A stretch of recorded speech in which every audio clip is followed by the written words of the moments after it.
ബഹിരാകാശത്ത് ജീവിക്കുന്ന സുനിത വില്യംസ് ഒരു ചരിത്ര നേട്ടം ഉണ്ടാക്കിയിരിക്കുന്നു. ഏറ്റവും കൂടുതൽ സമയം ബഹിരാകാശത്ത് നടന്ന വനിതയായി സുനിത വില്യംസ് മാറി. 9 തവണയായി 62 മണിക്കൂറിലധികം സമയം സുനിത ബഹിരാകാശത്ത് നടന്നു. ബഹിരാകാശ നിലയത്തിൽ കുടുങ്ങി 8 മാസത്തിന് ശേഷമാണ് സുനിത വില്യംസും ബുച്ച് വിൽമോറും നടന്നത്. Space station is 260 miles above.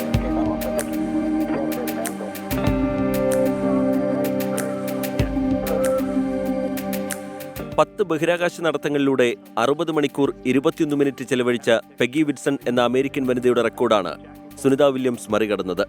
അന്താരാഷ്ട്ര ബഹിരാകാശ നിലയത്തിന് പുറത്ത് ഇന്നലെ വൈകിട്ട് ഇന്ത്യൻ സമയം 6:15 ആരംഭിച്ച ബഹിരാകാശ നടത്തത്തിലൂടെയാണ് സുനിത വില്യംസ് ചരിത്ര നേട്ടം കുറിച്ചത്.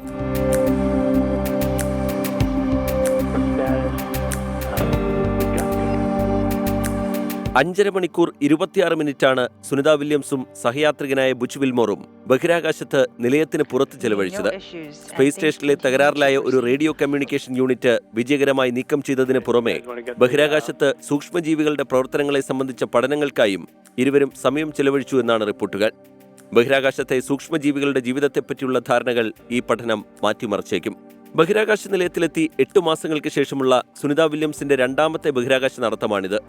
ഈ മാസം 16-നാണ് അറ്റകുറ്റപ്പണികൾക്കായി സുനിത വില്യംസും നിക് ഹേഗും ബഹിരാകാശ നിലയത്തിന് പുറത്തിറങ്ങിയത്.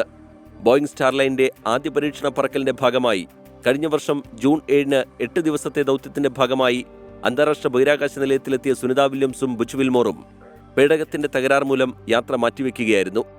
മാർച്ചിൽ ഇരുവർക്കും മടങ്ങാനാകുമെന്നാണ് നാസ ഏറ്റവും ഒടുവിൽ വ്യക്തമാക്കിയത്. Research desk 24.